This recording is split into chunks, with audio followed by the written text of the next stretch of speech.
Salut à toi, nous sommes Marie et Julien, experts comptables et moralistes, banquiers d'affaires et surtout investisseurs. Nous te souhaitons la bienvenue dans ce nouvel épisode de Kick le Boom Dream, un podcast où on parle d'investissement, de finances personnelles et d'entrepreneuriat en détente et dans la bonne humeur, avec un objectif, te permettre de nous suivre dans la quête de sortir de la rat race et de prendre ton destin en main.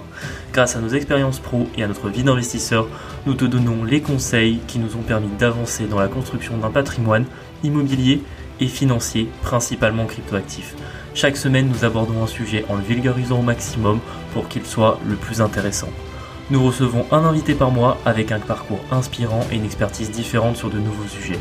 Si tu apprécies notre podcast, je t'invite à t'abonner sur ta plateforme d'écoute, à nous laisser une note 5 étoiles et à partager cet épisode et ce podcast à 2 personnes de ton entourage pour nous aider à le faire grandir. Je te laisse tout de suite avec l'épisode et je te souhaite une très bonne journée.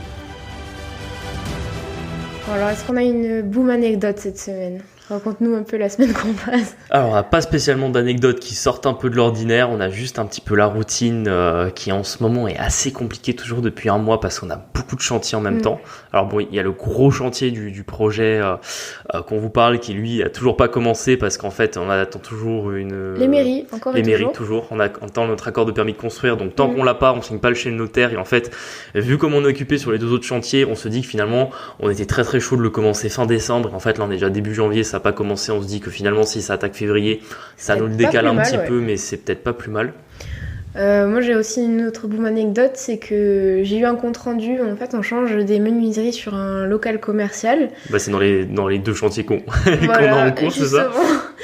Et en fait, j'ai encore eu, j'ai eu la décision de la demande préalable de travaux parce que, pour rappel, c'est un chantier où la mairie est particulièrement pénible, surtout à l'urbanisme.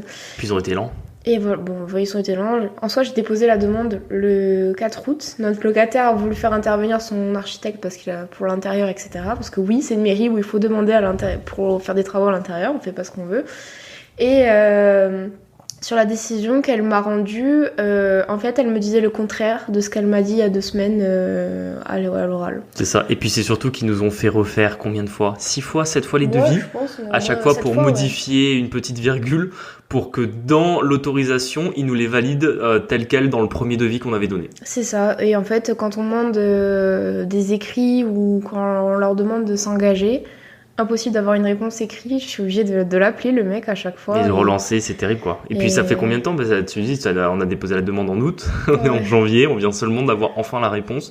Donc là, ça fait un chantier qui va normalement devoir se déboucler avec la commande des menuisiers, la reprise de la façade, c'est sur des locaux commerciaux. Donc ça, c'était à notre charge de le faire. Mais bon, ça fait un petit moment qu'on y est. En plus, il y a une histoire de subvention, donc ça nous fait des avances de trésor. C'est ça, c'est que moi je suis pas très sereine, c'est qu'il y a énormément de trésor en jeu. Déjà, ça nous fait sortir vraiment beaucoup d'argent. C'est très cher. Les mesures. Retenez toujours dans des travaux, c'est un des postes les plus chers. C'est sur mesure. Alors après, notre bien va s'embellir, quoi qu'il arrive. On est gagnant de le faire, mais c'est vrai que en fait, une partie est prise en charge si on peut le faire. Elle va être prise en charge normalement par la mairie qui subventionne tout ça et qui fait la pluie et le beau temps dans cette ville.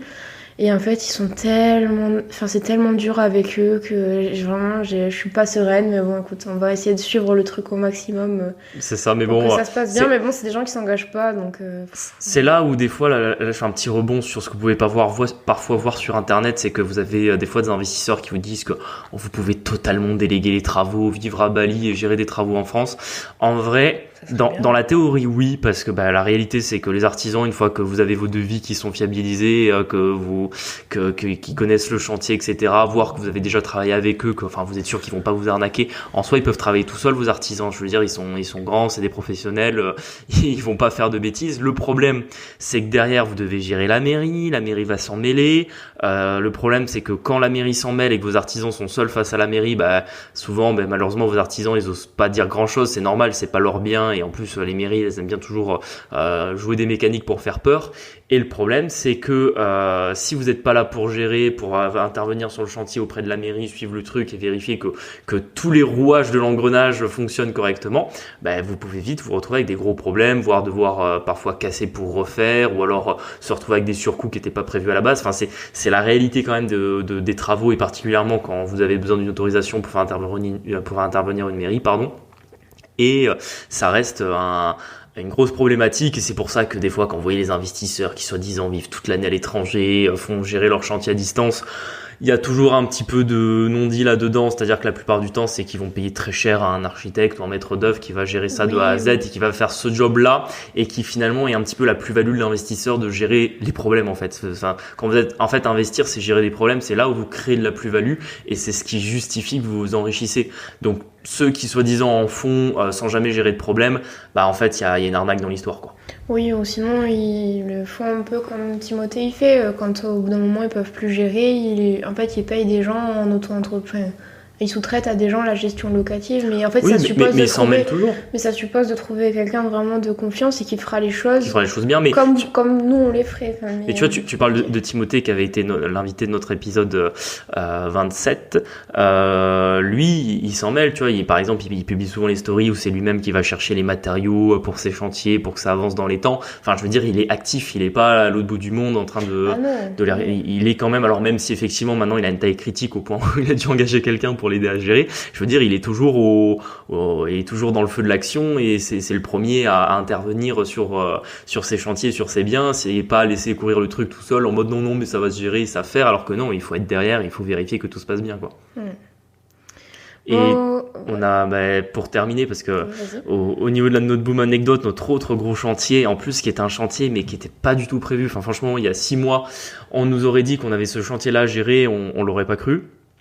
C'est simplement qu'on a eu un immeuble, bon, vous le savez, on a déjà parlé plusieurs fois dans d'autres épisodes. C'est notre immeuble le problème, celui-là. C'est ça, exactement. C'est celui où on a tout un tas de problèmes à gérer sur celui-là, principalement les autres, à cause c'est vraiment du pipi de chat à côté de celui-là. Exactement. C'est-à-dire que 80% des problèmes qu'on a eu, on les a eu sur cet immeuble. Après, vous connaissez la loi de Pareto, on va pas vous l'apprendre. C'est toujours pareil, hein, sur 20% de vos, ça s'applique même dans l'immobilier, 20% de vos biens, vous créez 80% de vos problèmes. Mais typiquement, là, on y était. Principalement à cause des locataires qu'on n'avait pas choisis, qui dataient encore du précédent propriétaire. Et là, il y a un petit peu eu entre guillemets, pas vraiment un coup de chance, mais je veux dire un jeu du hasard qui s'est mis en place, qui nous a fait intervenir. C'est-à-dire que d'un côté, ils sont tous partis quasiment d'un coup. Je veux dire, entre novembre et janvier, les 3 sont partis. Même les 4, parce qu'il y avait en plus une remise au rez-de-chaussée. Même eux sont partis. Finesse, oui, je m'en rappelais même plus. Donc vraiment, on a changé 4 locataires en 2 mois. Et ça nous a permis en réalité de faire un grand ménage dans l'immeuble parce que c'était pas des bons locataires qui dégradaient pas mal le bien. Du coup, c'était compliqué en tant que propriétaire. Juste par exemple, c'est vrai que les parties communes avaient besoin d'un vrai rafraîchissement. Mais le problème, c'est quand vous avez des locataires qui en prennent pas soin, vous n'avez pas envie de mettre plusieurs milliers d'euros dans des parties communes quand vous savez que ça va se dégrader. Et en fait, là où il y a eu un peu un concours de circonstances, c'est qu'il y a eu un dégât des eaux du 3e étage qui a ruisselé dans toute la cage d'escalier. Donc ça l'a abîmé plus qu'elle ne l'était déjà, mais ça a surtout été l'occasion d'avoir un petit chèque de l'assurance pour refaire une partie de la cage d'escalier. Donc ça a été le premier élément de circonstance qui s'est mis en place, plus le fait qu'ils sont tous partis. On a décidé, il y avait certains apparts qui avaient besoin d'un coup de jeune. C'était pas des apparts qui étaient spécialement anciens, on était déjà sur du double vitrage, il y avait déjà une cuisine. C'était l'occasion en fait pour nous de rembellir un petit peu l'immeuble et en fait de mettre des loyers plus chers et donc des locataires un peu mieux que ce qu'il y avait. C'est ça, avant, de mieux sélectionner en faisant des logements qui étaient un peu plus sympas. Typiquement, pour vous donner un peu l'ordre d'idée, on n'est pas sur de la grosse rénovation, on est plutôt sur du rafraîchissement. Ce qu'on a fait, c'est que il y en a on a changé une cuisine, il y en a une autre, on a simplement par exemple repeint la cuisine, on a par contre repeint tous les murs de tous les appartements. Donc ça, par contre, il y avait un peu de boulot, sachant qu'on en a fait 2 nous-mêmes et le 3e, on l'a fait faire par une entreprise. Et on a changé les sols parce que c'était du vieux carrelage. Alors, je pense que vous voyez un peu dans ces carrelages type années 80-90, c'est-à-dire des petits carreaux, toujours dans des tons un peu bizarres que même quand vous le nettoyez, le carrelage il n'a jamais l'air beau. C'est le carrelage en promo dans les années 80. Ouais, c'est un peu ça. Donc bon, c'est pas du beau carrelage. Donc moi, ce que j'aime bien, je trouve toujours que ça donne un chouette aspect dans les apparts. En plus, ça tient bien dans le temps. C'est la lamelle de PVC collable directement parce que ça se colle très bien sur le carrelage et ça permet d'ajouter en plus une petite couche d'isolant sur votre sol qui fait que ça rend l'appart tout de suite un peu plus chaud. Enfin, c'est par exemple quand vous allez marcher pieds nus sur des lamelles de PVC, ça aura toujours un effet moins froid que sur du carrelage. Donc déjà ça c'est un point positif et puis ça a donné un coup de jeune. Il y a un des apparts où on a changé une douche aussi, par exemple. Typiquement, voilà, ça c'est un peu les travaux qu'on a fait. C'était pas des gros travaux, mais c'est qu'ils étaient pas du tout prévus. À un moment, on n'avait ni le temps ni la trésorerie parce que on avait investi la trésorerie dans les 2 autres projets, donc celui où notamment on devait changer les menuiseries plus le gros qui va arriver. Et c'est vrai que... On n'a jamais eu une période comme ça, je pense. Ouais, c'est une période un peu tendue. Ouais. Tant en termes de temps qu'en termes de trésor, c'est tendu parce qu'en fait, vous avez des fonds qui rentrent, mais tout de suite ils ressortent parce que les travaux, c'est toujours des imprévus. Et là, typiquement, pour vous donner un peu les imprévus qu'on peut avoir, ce matin, les artisans m'appellent, ils sont en train de refaire la cage d'escalier et en fait, l'escalier, il y a une partie de la pierre qui constitue l'escalier qui bouge. Alors, c'est pas cassé, c'est pas tombé, mais ça bouge. Alors tout de suite, vous parlez avec l'artisan, il vous dit qu'il faut faire de la maçonnerie, que ça a coûté 3000 balles de plus. Vous lui dites que là, pour l'instant, 3000 balles, c'est pas possible. Et puis même, vous dites qu'il y a peut-être une autre solution moins chère. Donc, ça vous permet en même temps de vous réfléchir, lui de réfléchir également de son côté. Finalement, il vous rappelle à 15h, il vous dit que vous avez trouvé une autre solution moins chère, ou finalement, vous en sortez pour 500, 600 euros. Donc bon, vous êtes passé de 3000 à 600, donc c'est quand même mieux. C'est quand même 600 à sortir en plus, qui c'est était ça, pas prévu, et qui était pas prévu dans le chantier. Donc bon, au moins, on sait qu'une fois que les travaux seront finis, je pense d'ici 2 à 3 semaines, l'immeuble sera nickel. Je ferai un reel, je pense, sur Instagram. Ouais, tu feras un avant-après, ça pourra vraiment être sympa. Pour voir ce que ça a donné. Surtout que là aussi, c'est toujours pareil, vous pouvez déléguer les travaux, mais bon, je pense qu'à un moment donné, ça fait partie de la plus-value de l'investisseur d'être capable parfois, moi, par exemple, les investisseurs qui disent qu'ils n'ont jamais touché un tournevis, je trouve toujours ça un peu bizarre. Alors ok, en théorie, tu peux tout faire par tes artisans, mais la réalité, c'est que ça coûte, quoi. Et si à un moment donné, tu veux faire du gros cash flow, si à un moment donné, tu veux garder ta trésor, tu peux pas non plus, pour le moindre problème, faire appel à tes artisans. Typiquement, les murs qu'on a repeints, si on les avait fait repeindre par un peintre, ça nous aurait coûté quand même relativement cher. Ça, au moins, on les a fait nous-mêmes, ça a coûté quasiment rien par notre temps. Les lamelles de PVC, on est devenus des pros là-dedans. On en a posé dans 4-5 appartes maintenant, je pense. Ouais. Donc maintenant, c'est quelque chose qu'on maîtrise assez bien. Enfin, on a posé une hotte nous-mêmes. Voilà, c'est du bricolage, hein, c'est pas des vrais travaux de rénovation. Mais je pense que voilà, le fait qu'on les ait fait nous-mêmes, on a quand même économisé beaucoup sur ce que ça aurait coûté si on l'avait fait faire par des entreprises. Par contre, on y a passé du temps. On y a passé quasiment tous nos week-ends et tout notre temps dispo sur les 4-5 dernières semaines à peu près. Ouais, je pense que là en ce moment on est dans la période qui est vraiment dure parce qu'en soi on a encore nos jobs salariés à côté. Typiquement, on a passé le week-end sur cet immeuble-là. En fait, ça a pris notre temps. Oui. C'est pour ça que l'épisode ne sort pas à l'heure d'ailleurs. Voilà, forcément, c'est pas reposé parce que ça passe après tout ça. Et en plus, du coup, il y a le quotidien aussi à gérer de nos vies. Voilà, c'est ça. Nos tafs à côté, etc. Enfin, c'est vrai que ça fait...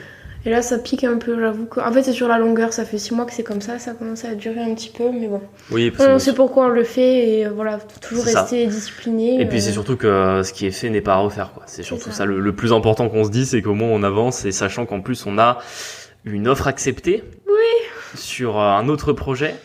On a parlé de celui-là déjà, avec le vieux boomer là. Oui, de la négociation, ça on l'a déjà raconté, c'est pour ça que je vais pas raconter à nouveau l'histoire, mais ça y est, on a eu l'offre acceptée, l'offre a été signée. Pour nous en plus, même pas pour ton associé, c'était pour nous. Exactement, c'est finalement nous qui avons gagné la négociation et qui avons eu le prix qu'on voulait. On avait gagné quoi qu'il arrive, mais c'était important d'avoir ces petites victoires en plus. C'est ça.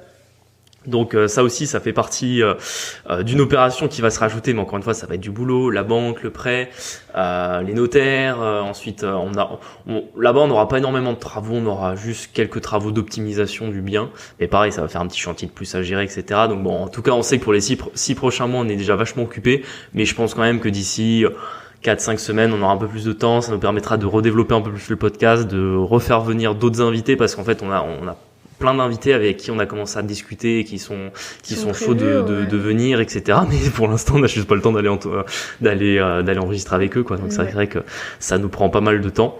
Et puis c'est surtout qu'en fait, on est au 30e épisode du podcast. Donc déjà, je pense qu'on peut être assez content d'être arrivé jusque là, parce que bon. 30 semaines consécutives, on est vraiment content. On avait fait des pauses quand même à Noël. Oh, on a fait une pause de 10 jours. C'était pas énorme. Non, mais c'est surtout que je pense que vous l'avez déjà entendu cette statistique, parce que tous les podcasteurs adorent un petit peu se brosser avec en disant qu'ils ont atteint cette fameuse statistique, d'ailleurs que personne ne sait exactement qui l'a fait et qui l'a sorti, mais c'est qu'en gros 95% des podcasts ne vont pas au 5e épisode ou 3e épisode, je ne sais plus, et 99% des podcasts ne vont pas au 20e. Ah, c'est vrai, tu sais que je savais pas. Tu connaissais pas, tu l'avais pas entendu? Parce que franchement, ils en parlent tous, ils en ont parlé, enfin, au moins 4-5 podcasts différents que j'écoute. Il y en a au moins dans 3 différents où ils en ont parlé. Ah, c'est vrai? Donc, c'est une vraie statistique. Enfin, apparemment, c'est une vraie statistique parce que je sais pas qui l'a fait ou qui l'a sorti. Mais bon, bref, déjà, on peut nous-mêmes se l'approprier et dire que on est arrivé même plus loin au 30e épisode. Et puis, c'était aussi l'occasion de faire un épisode un peu spécial, du coup, pour le 30e épisode. Connaissance de vous à nous.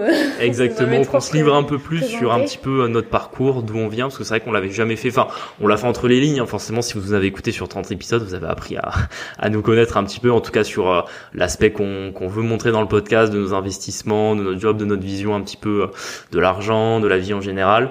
Et je pense que ça valait le coup un petit peu de s'ouvrir un peu plus et surtout de refaire un peu une frise chronologique de comment on est parti, parce que je pense que pour quelqu'un qui n'a pas commencé ou qui est au tout début, qui sait pas comment faire, c'est important d'avoir un peu les points de repère et de savoir qu'en fait on part tous de quelque part, et même si à un moment donné on a 20, 30, 40 lots, en fait ils sont pas arrivés du jour au lendemain, il y a eu du travail, il y a eu de la remise en question, il y a eu un moment où en fait on a acheté le premier et on s'est dit ah non mais j'en aurais jamais 10 alors que parce que le premier ça avait l'air d'être une montagne, et qu'au final une fois que vous avez déplacé la première montagne d'acheter le premier, vous vous rendez compte qu'en fait vous pouvez quasiment le faire à l'infini, quoi. C'est sûr. On s'est déjà présenté, mais peut-être pour ceux qui nous rejoignent en cours de route, du coup, on est en couple déjà, pour commencer. Oui, après bon, ça je pense qu'ils le savent quand même depuis le temps, surtout qu'on a un super épisode Investir en couple, oui, c'est vrai, qui était vraiment pas mal. D'ailleurs, si vous l'avez pas écouté, allez-y, parce que ça, je pense que ça permet un petit peu de nous voir notre vision, et puis on avait essayé un petit peu de se confronter à quelles pouvaient être les autres solutions, les autres problématiques qui se posaient quand on investissait en couple. Moi, pour ma part, du coup, j'ai 26 ans. Je suis bientôt diplômée d'expertise comptable, donc je suis quand même... Tu es ce qu'on appelle expert comptable mémorialiste. Aïe aïe aïe. Non, alors que personne ne sait la différence entre un expert comptable et un expert comptable mémorialiste. La vérité, c'est que je fais des TVA toute la journée, donc voilà, je suis en CDI. Oui, après bon, il y a certains experts comptables diplômés qui font ça aussi toute la journée, donc c'est pas ça la vraie différence. La vraie différence, c'est que voilà, tu dois encore juste présenter ton mémoire, c'est tout. C'est ça. En novembre prochain, normalement, ça devrait être réglé. Et je fais de l'immobilier avec toi on est ensemble depuis 2018, et je pense que nous deux on a commencé en 2021 le premier. Oui. Donc, mais pendant les 2 ans où moi j'ai pas investi avec mon nom dessus, je t'ai beaucoup aidé et j'ai beaucoup appris là-dessus. Et voilà. Et toi, tu veux te présenter peut-être un petit peu? Bah ouais, moi j'ai 26 ans, moi je suis banquier privé, je pense que vous le savez parce que j'en parle je pense quasiment dans chaque épisode. J'ai commencé à investir en 2017, ouais. Pas dans l'immobilier au début. Alors pour refaire un petit peu le fil de mon histoire, moi je viens d'une famille où faut le dire, j'ai jamais manqué d'argent, j'ai une sœur, donc on était que 2 enfants, des parents qui gagnent bien leur vie, donc on n'a jamais manqué de rien. Mais moi en tout cas, du plus loin que je me souvienne, quand j'étais jeune, j'avais toujours eu un peu cette peur de manquer au niveau financier, je pense, parce que mes parents qui sont des profs libres, alors bon, maintenant que je suis banquier depuis, j'ai un peu travaillé dessus, donc j'ai un peu compris de quoi il s'agissait, mais c'est qu'en réalité, souvent les professions libérales, ils ont tendance à vivre un petit peu au-dessus de leurs moyens. On avait parlé un peu dans l'épisode avec Timothée, toujours tendance à beaucoup dépenser. Alors ils ont des revenus confortables, mais ils vivent toujours légèrement au-dessus de ce qu'ils gagnent réellement, ce qui font qu'en fait ils sont toujours un peu ric-rac, ils ont jamais beaucoup d'argent de côté, et souvent les petits pépins de la vie qui peuvent arriver d'un point de vue financier, une voiture qui lâche, je sais pas moi, des fenêtres à changer, quelque chose qui coûte cher, souvent c'est un peu un drame à la maison, parce que d'un coup en fait ils l'ont pas anticipé, ils ont pas l'argent parce que en fait ils dépensent beaucoup, ils ont beaucoup de prêts à côté, et tout de suite on se dit est-ce qu'on partira en vacances cette année, etc. Donc en fait dans un espèce de confort un peu financier que tu mets à ta famille, tout de suite tu la remets rapidement en question en te disant que tu vas peut-être manquer parce que en fait il y a un pépin qui vient de t'arriver. Et je sais que du coup moi ça a vachement marqué mon enfance. Alors c'est marrant parce que je saurais pas exactement donner un exemple. C'est curieux, surtout que quand on compare par exemple ta famille et la mienne, c'est vrai que t'avais largement plus les moyens, alors que en soi t'as jamais manqué de rien, non? Oui, non, j'ai jamais manqué de rien, mais Il y avait toujours un peu cette peur cette peur de manquer un peu. Donc au final, je me suis toujours construit un peu en étant plus une fourmi qu'une cigale, en me disant qu'il fallait toujours, je sais pas si vous aviez un pot de miel, il fallait toujours mettre un peu de miel de côté pour les coups durs. Alors que bon, la réalité c'est que tant que vous êtes jeune, des coups durs vous en avez pas spécialement. Mais c'est vrai que dès que j'ai été jeune, quand j'ai eu une tirelire, tout de suite j'ai mis de l'argent de côté, etc. Alors que vraiment à l'époque, je savais pas vraiment pourquoi je mettais de l'argent de côté, parce que j'avais pas de projet particulier en étant enfant. En plus, tout ce que j'avais besoin, mes parents me le donnaient. Donc, mais pourtant, je mettais quand même de l'argent de côté en mode on sait jamais. Et forcément, quand j'ai commencé à vieillir, etc., commencer à me projeter un peu dans la vie, arriver au début des études, je me suis dit que je voulais pas du tout ressembler à ça, que j'avais déjà pas envie d'être profession libérale et pas envie d'être ric-rac, et que voilà, j'aurais toujours, quoi qu'il arrive, de l'argent de côté. Donc c'était déjà un pas dans l'indépendance financière, sans le savoir, parce que à l'époque je m'étais pas encore confronté à toutes ces idées-là, j'avais lu aucun livre sur le sujet, mais je savais déjà qu'il fallait toujours avoir de l'argent de côté, et que quoi qu'il arrive, justement, s'il arrivait quelque chose, c'était ça qui allait permettre de on va dire pallier au problème. Donc après, quand je suis parti dans des études, comment t'as choisi tes études du coup, parce que on a deux parcours différents. Ouais, et puis deux secteurs un peu quand même qui sont liés étroitement à l'argent. Oui, exactement. Ça joue quand même dessus qu'on n'est pas des kinés, donc. C'est vrai que par contre, quand je suis parti dans mes études, il y avait pas spécialement la notion d'argent, parce que quand vous êtes lycéen, vous savez pas exactement ce que vous voulez faire de votre vie, vous êtes un peu dépressif de votre fin d'adolescence, vous voulez vivre des aventures de fou, et moi je me voyais plutôt partir peut-être dans la gendarmerie, l'armée, faire le GIGN, faire des trucs de fou, et ma mère disait absolument fais des études, parce que si un jour tu peux plus travailler, ou si un jour ça te saoule, tu veux faire autre chose, il faudra quand même que tu aies des diplômes. Donc j'ai essayé de partir dans un truc qui se rapprochait, alors que pourtant j'avais jamais touché la matière du droit. Mais voilà, je suis parti dans des études de droit alors que j'y connaissais absolument rien quand j'ai commencé mes études, et que je savais même pas si ça allait me plaire. Au final, ça s'est bien passé, parce que je pense pas que j'étais fait pour faire des études de droit, mais voilà, les études sont bien passées, j'ai passé année après année, et finalement quand je suis arrivé en master, j'ai même réussi à intégrer un master qui était plutôt bon, qui permettait après d'avoir un diplôme qui était intéressant et valorisé dans le milieu professionnel. Alors bon, après c'est toujours pareil aussi, les diplômes, on vous les valorise extrêmement quand vous êtes en études, quand vous arrivez sur le marché du travail, à part ceux qui ont fait le même diplôme que vous. En fait, personne ne connaît vraiment la différence de valeur entre les diplômes. Bon bref, ça c'est un autre sujet, peut-être qu'on en reparlera un jour dans un autre épisode. Et je me suis intéressé du coup à l'indépendance financière, je suis tombé dessus vraiment par hasard, c'est-à-dire que justement, avant d'intégrer ce master un peu particulier qui était sous forme de magistère, donc pour ceux qui savent pas ce qu'est un magistère, en fait c'est quand vous faites vos études en faculté, arrivé en 3e année, vous intégrez le magistère et vous suivez le magistère jusqu'au master 2, donc pendant 3 ans. Le problème, c'est que ça augmente votre niveau d'heures, et que moi j'avais commencé dès que j'ai eu 18 ans de travailler un petit peu l'été pour avoir un peu plus d'argent de côté et pour pouvoir financer mes activités, mes études. Et en fait, je s'est posé la question quand je suis rentré au magister d'arrêter. Donc j'avais un job, j'étais payé 450 ou 500 euros par mois. Je travaillais en gros les week-ends dans un centre commercial. Quelle horreur, les dimanches, il se levait. Oui, tôt, en plus on commençait à 6h le dimanche. Je vous raconte pas les gueules de bois quand vous étiez sortis la veille jusqu'à 2h du matin, que vous rentriez chez vous, dormir 3 heures pour vous relever, aller bosser après. Enfin bon, bref.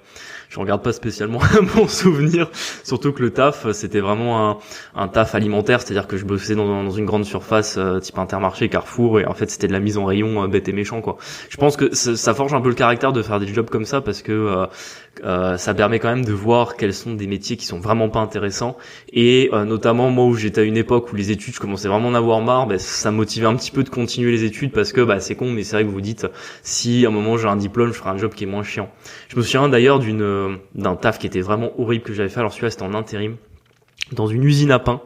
Donc vous imaginez vraiment la petite usine où en fait il y a la partie où le pain est cuit, donc c'était des baguettes pré-cuites qui vont type dans les restaurants, les cantines, les trucs comme ça.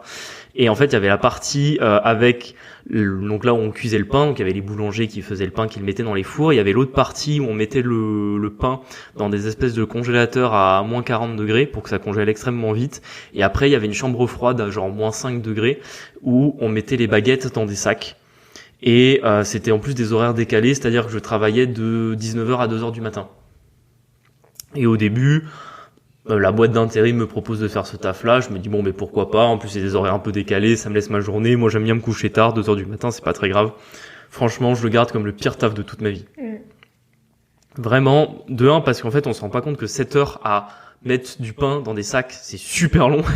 Vraiment, je regardais, mais je pense que je regardais l'heure même pas toutes les 5 minutes, je pense toutes les 2 ou 3 minutes je regardais parce qu'on avait une horloge dans la pièce. Et en plus, on était en plein été au mois d'août, donc dans le sud de la France au mois d'août, même la nuit, je sais pas, il doit faire 20-25 degrés. Ouais, il fait chaud quand même. Et en fait, on était dans une pièce où il faisait -5, alors même si on se couvre un peu, en fait, au bout d'un moment, tu finis par être en hypothermie, t'as froid que t'en peux plus, tu sens plus tes mains. Tu sors et là, choc thermique. Tu sors, choc thermique, et du coup, t'es pas bien parce que t'es passé de très froid à très chaud en quelques minutes. Et puis c'est surtout que l'environnement professionnel, j'étais avec des collègues, franchement, si vous imaginez Les Misérables, Gavroche, c'était à peu près ça. J'avais rien spécialement contre eux, mais tu sais, t'es avec des collègues, t'essayes de discuter, tiens, pourquoi tu fais ça? Et t'avais l'impression qu'ils faisaient ce métier, donc c'est-à-dire de travailler dans l'usine à pain, parce qu'ils voulaient se punir de quelque chose dans leur vie. Je me souviens, ça m'avait choqué parce que, il y en a qui en sont fait, déprimés. je sais pas, par exemple, il y en a un qui était électricien, et moi je me souviens, je lui avais dit, mais t'es électricien, qu'est-ce que tu fais là? Tu pourrais gagner, je sais pas, 2 500 euros par mois à ton compte ou salarié, etc. Et le mec disait, je sais pas, j'ai rien envie de faire de ma vie, alors je suis là. Et puis il y avait la personne âgée qui a une retraite trop petite, qui a mal au dos, le mec il a 66-67 ans et il devrait pas du tout être là, il est là, il travaille, enfin bon bref, c'était vraiment c'était la misère à l'état pur, et je pense que je le garde comme la pire expérience que j'ai jamais eue dans cette usine à pain. Bref, j'avais fait une aparté sur cette histoire-là, et c'était simplement pour dire que du coup, quand j'ai intégré le magistère, il a fallu que je me pose la question de comment j'allais continuer à avoir des revenus tout en étant étudiant pour payer mon appart, payer les sorties, etc. Et un peu bêtement, c'était l'époque où sur Snapchat, Instagram, ça a commencé un petit peu à monter, en tout cas pas vraiment le développement personnel, mais en tout cas les manières alternatives de gagner de l'argent sur Internet. Et je suis rentré dans le pari sportif. Si vous avez écouté notre épisode par où commencer, ne faites absolument pas ce que j'ai fait. Donc bon, j'ai pas perdu beaucoup, j'ai perdu 200 euros sur Winamax, parce qu'en plus j'aime bien le sport, mais pas spécialement le regarder. Enfin bon, je sais que les matchs de foot, suivre les ligues, les trucs, le basket et compagnie, ça m'arrive de regarder un match, mais bon, suivre une saison, j'ai vraiment jamais fait ça. Mais d'un coup, je me suis dit, mais oui, le pari sportif, j'ai commencé à regarder des matchs, à devenir un professionnel, savoir qui va gagner, etc. Parce qu'en fait, les mecs sur Snapchat, c'était ce qu'ils expliquaient. Et en fait, je me suis vite rendu compte qu'en fait, le pari sportif, c'est pas viable. C'est vraiment pas viable, à part peut-être pour une poignée, mais vraiment une poignée, même une pincée, on pourrait dire, de mecs qui sont vraiment doués là-dedans, et je pense qu'ils ont un peu de chance aussi. Ça peut être une manière de gagner un petit peu d'argent, même si je suis pas sûr qu'on puisse vraiment à long terme en faire un métier. Enfin, en tout cas, une activité suffisamment rémunératrice pour en vivre. Et du coup, une fois que j'ai perdu mes 200 euros, en fait, les mecs que je suivais à l'époque pour le pari sportif, ils ont partagé un gars qui parlait du trading. Et je me souviens, franchement, si vous l'avez un jour connu, que vous êtes un jour tombé sur cette vidéo, ce mec-là s'appelait Mika Lamas, et c'était Trade for You, le nom de sa chaîne. Je sais même pas s'il existe encore, le mec. Je regarde, on était en 2017 là à l'époque. Et c'était le tout début du trading sur Internet. Le mec, il était sponsor eToro, donc eToro, je pense que vous devez connaître la plateforme. Elle est assez connue, surtout en France. Et en fait, il expliquait avec des mots hyper simples comment gagner de l'argent sur le marché financier. Et vraiment, c'était tu trades genre par exemple, en gros. Sur la plateforme, on tradait des CFD. Donc en gros, c'est ce qu'on appelle des comptes. C'est en gros, c'est un futur mais un peu miniature. Donc un contrat futur pour ceux que je rentre pas dans les termes techniques, ça va être trop compliqué, mais grosso modo, on tradait des CFD. Ils avaient des noms et c'était en gros des contrats qui répliquaient les indices boursiers. Et en fait, il y avait un des indices, donc l'indice CAC 40, en fait, il était répliqué sur la plateforme, il s'appelait le FRA 40. Et le mec disait vraiment, oui, vous pouvez acheter du FRA 40 et il suffit juste de suivre quand c'est bas, vous achetez, quand c'est haut, vous vendez. Enfin, vraiment, c'était des conseils qui n'avaient rien à voir avec une vraie formation trading boursière ou financière. Enfin, et le mec te disait qu'il était devenu riche grâce au trading, il vivait à Marbella, il avait une bête de maison, il avait un associé qui soi-disant était un ancien mec de banque d'investissement. Comme Julien Tanti des Marseillais, quoi, en gros. C'était exactement ça. Vraiment, le mec, c'était toute la journée des voitures, des cocktails, et en fait, le mec, il cartonnait, parce que la réalité, c'est qu'à l'époque, t'avais pas de concurrence, en tout cas sur YouTube parce que vraiment 2017 c'était le tout début. Les mecs, tu les comptais sur les doigts de la main, que ce soit dans l'immobilier, le trading, même je sais même pas si par exemple Yomi Denzel en 2017, je sais même pas s'il commençait déjà ses formations. Je pense qu'il a dû commencer. Moi j'ai entendu parler de lui la première fois vers 2018-2019, donc bref, il y avait vraiment personne à l'époque et ce mec cartonnait et j'ai commencé à me lancer dans le trading un peu comme ça. Bon, j'ai vite arrêté un peu de le suivre, j'ai essayé de me former un peu à mon niveau. Alors au début, vous êtes sur des forums la nuit à essayer de comprendre les choses, puis vous commencez à prendre des livres de finance, à commencer à vraiment vous casser le cerveau sur les indicateurs, parce qu'il y a tout un tas d'indicateurs qui soi-disant vous permettent d'avoir la tendance boursière, etc. Et je me suis mis mais vraiment à fond dans le trading, je pense entre août et novembre 2017, à un point où je faisais que ça, matin, midi et soir, et la nuit j'y pensais, et le matin, je pense c'est les rares fois de ma vie où j'avais pas du mal à me lever le matin, parce qu'en fait je me disais je vais me lever, et en fait je vais aller trader, et en fait ça va être trop bien, tu vois. Sauf qu'en fait c'était pas du tout la bonne idée. C'était très émotionnel du coup. Exactement. Ben en fait je me suis rendu compte que c'était une vraie drogue, et en plus c'était tellement grisant parce qu'en réalité quand tu perdais de l'argent, ben en fait t'étais pas bien. Tu disais bah non, je suis nul, j'ai perdu, ça va pas, mes gains, machin, etc. Et quand tu gagnais, bah en fait t'étais pas spécialement content d'avoir gagné. T'étais là ouais j'ai gagné. En fait ce que tu recherchais c'était l'émotion de savoir si t'allais gagner. C'était ça que tu recherchais. C'était même pas le gain, c'était de savoir si t'allais gagner. Un peu comme dans le pari finalement. Et d'ailleurs c'est pour ça que je veux vraiment investir sur les marchés financiers. Oui, avec des stratégies, mais certainement pas avec tout ce qui est scalping, day trading. Ça vous oubliez. Il y a que des investissements minimum en ce qu'on appelle en hebdomadaire. Vous prenez une position que vous tenez sur la semaine. Ça à la limite c'est faisable. Maintenant c'est plus voir des positions sur plusieurs semaines, plusieurs mois, voire parfois plusieurs années. Donc j'ai fait ça jusqu'à novembre, ou alors là en novembre j'ai pris une claque. En fait un jour, faut savoir que sur cette plateforme il y avait des effets de levier qui étaient assez importants et j'ai pris des effets de levier mais des trucs de malade. J'ai pris du 200. C'est-à-dire que quand si le marché bougeait de 1%, ma position bougeait de 200%. Après, bon, on était en 2018, la volatilité sur les marchés, elle était absolument pas de ce qu'elle est aujourd'hui. À l'époque, le CAC 40, des fois, il faisait des journées à 0,25%, tu vois, à 0,25% de gain ou de perte, donc c'était rien. Donc, j'ai pris une sacrée claque un jour en perdant dans une journée. J'ai vraiment eu le truc du trader qui remet, jusqu'à la fin de la journée où j'avais perdu entre 6 et 7 000 euros en une seule journée. Ce qui était beaucoup pour toi à l'époque. Ce qui était énorme, c'était la moitié de toutes mes économies en une seule journée. Sachant que j'avais quasiment mis toutes mes économies sur la plateforme de bourse, donc j'avais cramé mon compte, la moitié de mon compte en quasiment une seule journée. Et j'ai vraiment eu toutes les erreurs de débutant. C'est-à-dire qu'après ça, on aurait pu se dire que j'allais changer ma stratégie, que j'allais... Non, t'as boudé, non? Pendant une semaine, j'y ai pas touché. Au bout d'une semaine, je me souviens, c'était arrivé un mercredi, et en fait, le jeudi suivant, je me remets à trader, et le jeudi suivant, je refais exactement ce que j'avais fait le mercredi avant, et je repère 2000 euros dans la journée. Donc là, j'avais cramé 9000 euros sur un compte qui en comptait peut-être 12 ou 13 000, qui étaient toutes mes économies de ce que j'avais bossé, parce que j'avais quasiment tout mis de côté. Et là, j'étais vraiment pas bien. Vous avez l'espèce de moment de semi-déprime où vous commenciez à vous voir millionnaire dans quelques années et où en fait vous vous voyez à la rue. Alors bon, heureusement ça avait pas impacté mon quotidien parce que voilà, j'étais étudiant et qu'heureusement mes parents me permettaient de vivre correctement comme un étudiant, mais j'avais cramé toutes mes économies de la surme en front quoi. Donc vraiment c'était assez compliqué de ce point de vue-là. Et c'est là où des fois vous avez aussi de la chance, c'est-à-dire que je me suis dit la bourse traditionnelle ça marche pas, etc. Il reste les crypto-monnaies.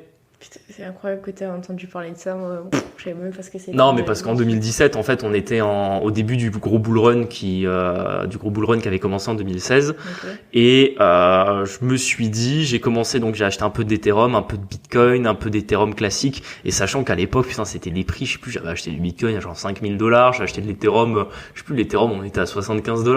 Aujourd'hui, il est à 2600. Donc vraiment, c'était une époque où la crypto était vraiment pas chère par rapport à aujourd'hui, mais elle était déjà très chère pour le marché de l'époque. Et j'ai fait un super coup sur une crypto qui s'appelle le Ripple. Alors on a déjà parlé dans d'autres épisodes, et je crois que j'avais déjà raconté cette anecdote, mais où en gros je me suis dit je vais acheter du Ripple. Pourquoi? Parce qu'en fait je regardais le cours des cryptos et c'était la moins chère en termes de price, c'est-à-dire que le Ripple il était à 20 centimes, tu vois. Je me disais une crypto qui a 20 centimes, il y a plus de chances qu'elle atteigne les $1000 enfin, il y a Oui, le potentiel de gain est plus grand que sur une crypto qui vaut par exemple 10, 100 ou 1000 dollars. Enfin, Est-ce que cette réflexion est pertinente? Mais non, elle est absolument débile. Mais pour n'importe qui aujourd'hui qui a un minimum de connaissances en finance, en crypto, il se rend compte que le prix d'un actif, enfin, c'est pas parce que quelque chose ne vaut pas cher mais uniquement d'un point de vue nominal. C'est-à-dire que le nominal ne fait pas l'espérance de gain. Ce qui fait l'espérance de gain, c'est les fondamentaux et c'est surtout le nombre de tokens. Parce que pourquoi le Ripple est pas cher aujourd'hui, ça vaut quelques centimes par rapport à un Bitcoin qui en vaut plusieurs dizaines de milliers. C'est déjà parce que je sais plus, mais en circulation, je pense qu'il y a 5 ou 6 fois plus de jetons Ripple que de jetons Bitcoin. Donc déjà, c'est une raison qui fait que il est moins cher par nature parce qu'en fait, il y en a plus en circulation. Donc bref, c'était stupide comme raisonnement, mais j'ai eu de la chance. C'est-à-dire que je me souviendrai toujours le 1er janvier 2018 où j'étais en train de regarder mon application de trading et où mon Ripple était passé de 20 centimes à 4 dollars. Bouh. Donc on était sur un T'as x20. récupéré ce que t'avais perdu. J'avais récupéré tout ce que j'avais perdu. Après, là encore, erreur de débutant, j'ai pas revendu à 4 dollars alors qu'on était sur l'ATH de cette crypto. D'ailleurs, elle est jamais remontée autant que ce jour-là. J'ai revendu, je sais plus, à 2,5, quelque chose comme ça. Donc ça m'avait quand même permis de me refaire.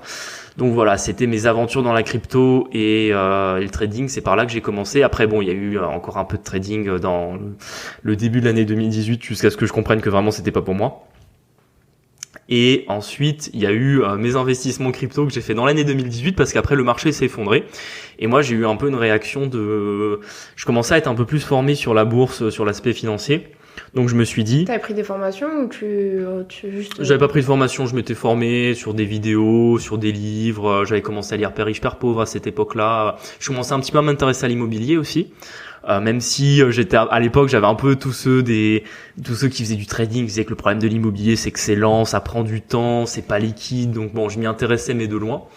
Et c'est surtout que je me suis dit, le marché des cryptos, il a baissé de 50% en quelques mois. Je me suis dit, comme les indices boursiers, quand ça baisse de 50%, en général, ça repart. Enfin, d'ailleurs, ça baisse quasiment jamais. Même en 2008, on n'a pas baissé de 50%, on a baissé, je pense, au maximum de 40, je crois, ou 45. Bon, ce qui est déjà beaucoup, hein. Là, les cryptos avaient baissé de 50%. Je me suis dit, c'est le moment de rentrer. Je suis rentré plein fer en 2018 alors qu'on était en plein bear market. J'ai absolument pas fait de DCA ou de stratégie qui aurait permis d'atténuer. Non, comme un bourrin. Ouais, c'est-à-dire qu'en gros, j'ai attendu que ça baisse. Au moment où ça a commencé à repartir, le premier bull trap, donc ce qu'on appelle un bull trap en investissement financier, c'est-à-dire que c'est dans un marché baissier, vous avez le cours qui recommence à monter un petit peu. Vous pouvez croire qu'en fait, ça y est, le marché baissier est fini, ça va repartir à la hausse. Et en fait, non, ça repart encore plus fort à la baisse quelques semaines après. C'est ce qui s'est passé. Du coup, ma crypto est rapidement passé je sais plus, j'avais investi 11 000 euros en crypto. Et c'est rapidement passé de 11 000 euros à 5 000 euros, puis 3 000 euros, jusqu'à 2019, c'était la traversée du désert. Ça valait, mon portefeuille crypto, il devait valoir 1 500 euros sur les 11 000 investis au début. Et t'étais en rouge foncé, je me j'étais en rouge foncé, j'avais on était déjà ensemble à ce moment-là, et j'avais des cryptos, elles étaient à moins 99%. Je me souviendrai toujours. D'ailleurs, j'avais eu un bug sur la plateforme. En fait, vu que je détenais pas vraiment les cryptos, j'avais des CFD. En fait, quand la position arrivait à 0, ça la clôturait automatiquement. Sauf qu'en fait, une crypto, ça peut pas arriver totalement à 0 parce que, ça vaut toujours quelque chose. Et en fait, j'avais une position qui s'était clôturée parce qu'en fait, elle avait tellement baissé que le prix, il s'était rapproché de moins 99,9% et que la plateforme l'avait arrondi à moins 100% et me l'avait clôturé. J'avais dû faire un message au support et il m'avait restauré ma position après. Bref, un truc qui avait... Enfin, vraiment, c'est pour vous dire que mes cryptos, elles ont touché, mais le fond du fond du fond. On y reviendra après sur les cryptos. Donc là, on est en 2018, début 2018. Je commence à m'intéresser à l'investissement immobilier. Problème, je suis étudiant, pas de CDI. Je me rends bien compte que je vais pas pouvoir acheter tout seul. T'avais un peu de sous de côté quand même, du coup. Mes sous de côté, c'était dans la crypto. T'avais combien à peu près? J'avais mis 11 000 euros dans la crypto. Et t'avais pas plus d'argent de côté après ça? Ah si, devait me rester 4-5 000 balles de côté, je pense. Ouais. Ils sont après partis dans une moto. Oui, à l'époque, j'étais pas spécialement... c'était une époque où j'avais... Tu vivotais. Ouais, j'avais décidé de me faire un peu plaisir. Là, je commence à avoir approché les 20 ans.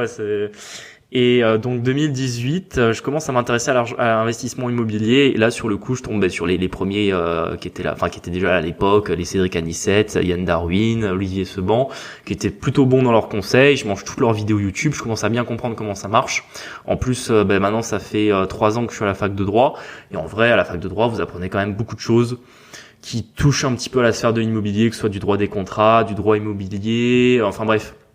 Commencé à toucher à la sphère juridique, j'avais touché à la fiscalité, donc par exemple un des piliers super importants quand vous allez investir dans l'IMO, c'est le pilier immobilier, le pilier fiscalité, pardon. Et ça me permettait de commencer à envisager des investissements là-dedans. Le problème, c'est que comme j'étais tout seul, j'avais besoin d'investir avec quelqu'un.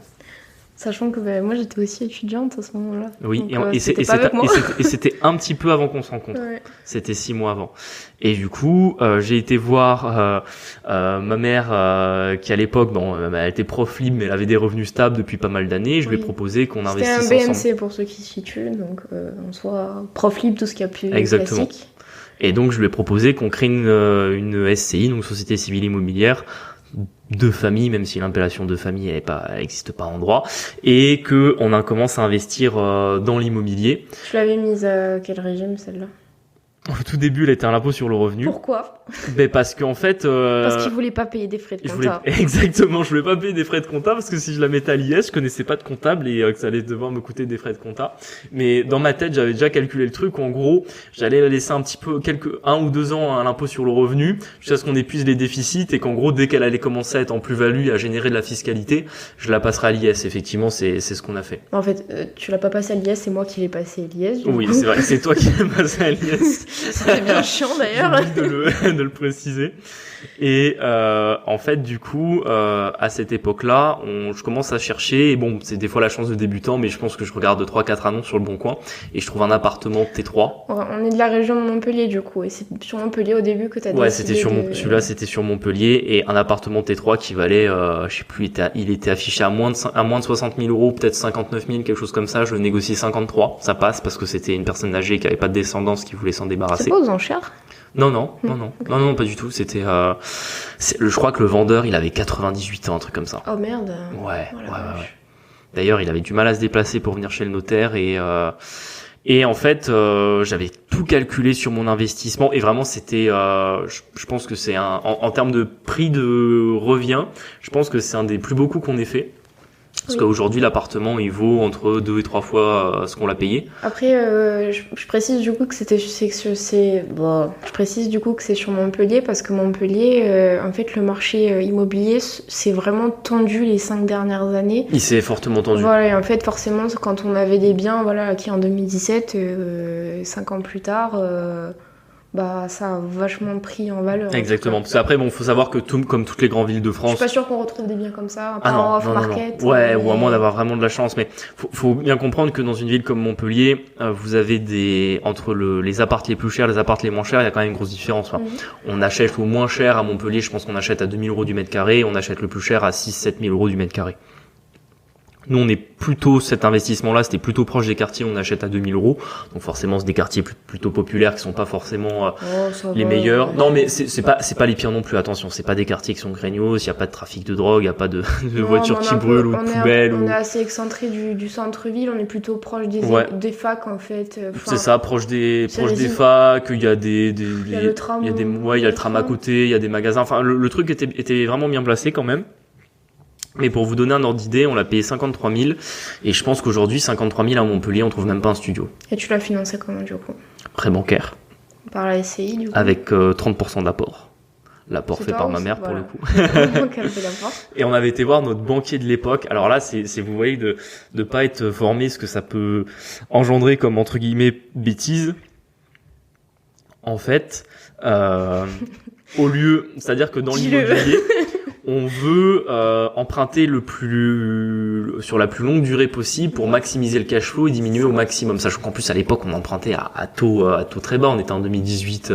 Les taux. C'était moins d'1%, non? Peut-être pas. Non, peut-être pas. En 2018 on était à 1,5. Le plus bas c'était 2020. Ouais, j'étais tellement pas là-dedans que ça. Et en fait, j'étais allé voir le banquier. Alors en plus, j'étais arrivé, j'avais imprimé un tableau Excel, je lui avais mis plein de couleurs pour lui montrer la rentabilité du bien. Le banquier, il pipait rien du tout parce que moi, je pensais qu'il allait comprendre la rentabilité, l'investissement. Je me suis dit, c'est un financier, il va comprendre et tout. En fait, il n'y comprenait rien parce qu'en fait, c'est pas comme ça qu'il faut amener le projet à son banquier. Et en fait, le banquier, il s'est dit, on va faire un autofinancement du bien. C'est-à-dire qu'on va essayer de faire en sorte que le loyer soit égal à l'échéance de prêt. Donc je sais plus, à l'époque, le loyer, c'était c'était quelque chose comme 580 euros, je pense, à l'époque, quelque chose comme ça, hors charge. Et la mensualité de crédit, du coup, ça a été 500 euros tout rond, pour nous laisser un petit delta pour les quelques charges, l'annexe, la taxe foncière et tout. Donc on était parfaitement à l'équilibre sur cet investissement. Et du coup, on a emprunté sur 8 ans. Ça me fait toujours rire. Mais ça me fait toujours rire. Alors maintenant, ça me fait un peu plus sourire parce que comme on a investi en 2018, en fait, on a déjà dépassé plus de la moitié du prêt et en fait, on se rapproche même bientôt de la fin du prêt. Oui. Donc en fait, ça fera un appartement payé dans 2-3 ans maintenant. C'est 2026, non, la fin 26. Mais moi, je me dis toujours, quelle idée d'avoir emprunté sur 8 ans. Alors qu'en fait, on aurait dû plutôt faire sur 20 ans. Sur le moment, ça te paraissait être une bonne idée ou pas? Ou juste tu voulais le financement? Le problème, c'est que comme je voulais le financement et comme j'étais pas assez formé, que c'était le banquier de famille, que moi en plus j'avais 20 ans, j'étais étudiant, ta mère, il me prenait pas au sérieux. Ma mère, ça lui paraissait logique aussi, c'était ce que le banquier avait dit, donc okay. Il avait un peu comment on appelle ça, c'est le truc du sage. Donc oui, la parole du sachant, tu vois. Donc on avait fait comme ça. Et ça a été le premier investissement. Puis du coup, c'est révélé être un bon investissement par rapport au taux de rentabilité, surtout au prix où l'a payé, à la. En fait, c'était un bon investissement, mais pas dans le sens où tu le voyais à l'époque, en fait. Non, ouais. Non, pas dans ce sens-là, parce qu'à l'époque, on voit toujours l'instant présent. C'est normal quand vous faites un investissement, c'est compliqué de se dire que dans quelques années, vous aurez amorti une grosse partie du prêt, que le bien aura pris de la valeur. En général, ce que vous allez regarder, c'est combien vous encaissez tout de suite de cash flow. Et là, on était à 0 cash flow. Et oui, du coup, oui. Oui, mais au moins, t'avais compris que t'amortissais au moins le capital.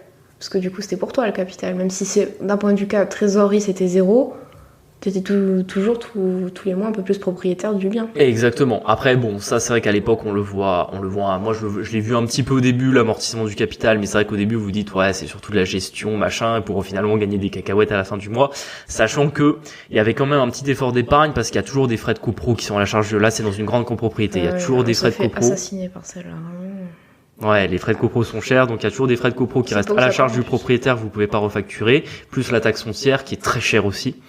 Donc forcément, il y a un petit effort d'épargne qui est nécessaire, sachant qu'en plus vous avez toujours des frais bancaires, les assurances, enfin il y a toujours quelques frais qui s'ajoutent, qui faisait qu'on n'est pas à l'équilibre, on est légèrement en cash flow négatif sur cet investissement qui est le premier. Et c'est marrant parce que souvent les investisseurs qui commencent, s'ils sont en cash flow négatif, c'est souvent qu'ils sont pas allés chercher un bien assez rentable. Et nous, je sais plus, on était à 14% de rentabilité. Donc en fait, nous, on est en cash flow négatif sur ce bien-là, non pas parce que la rentabilité était pas assez élevée, mais parce qu'en fait, on est parti sur une durée beaucoup trop courte. Donc pas vraiment de sens. Ouais, au moins après c'est amorti là dans 2 ans, c'est fini. C'est ça. On n'en parle plus quoi. Et c'est également à ce moment-là où t'arrives dans l'histoire. Parce que on a signé en juillet l'acte et on s'est rencontrés en septembre de cette année-là. Mais tu m'en avais pas parlé de suite, je pense. Si, je t'en ai parlé de suite. Parce que par contre, quand vous lancez comme ça, c'est toujours un peu compliqué de vous dire. J'en parle un peu dans l'intro, de vous dire que voilà, quand vous achetez le premier, vu comme c'est dur, vous dites difficilement, ouais, j'en aurai 10. Mais je pense qu'il faut quand même toujours voir un peu le coup d'après.